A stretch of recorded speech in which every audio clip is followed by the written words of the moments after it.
Hi నమస్తే friends. నిన్న మంచిర్యాల నుంచి హైదరాబాద్ కంటే మా ఇంటికి బయలుదేరుతున్నాం కదా.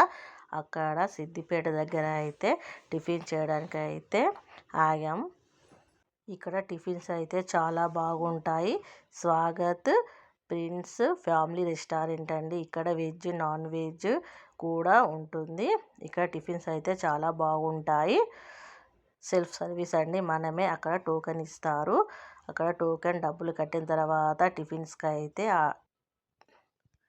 మా హస్బెండ్ అయితే టిఫిన్ తీసుకొచ్చారండి. 40 రూపీస్కి అయితే 3 ఇడ్లీలు పూరీలు కూడా 40 రూపీసే. మా బిడ్డ అయితే పూరీలు తిన్నది, మేమైతే ఇడ్లీలు తిన్నాం ఫ్రెండ్స్. ఇడ్లీలు తిన్న తర్వాత టీ అయితే తాగాము. ఇక బయలుదేరే ముందు అయితే మా పిల్లలు అయితే చిప్స్ కావాలని అయితే అడిగారు. అక్కడ చిప్స్ అయితే కొనిచ్చాం ఫ్రెండ్స్. ఇప్పుడైతే మళ్ళీ మా ఇంటికి బయలుదేరుతున్నాము. వీడియో కనుక నచ్చినట్లయితే లైక్, షేర్, కామెంట్, సబ్స్క్రైబ్.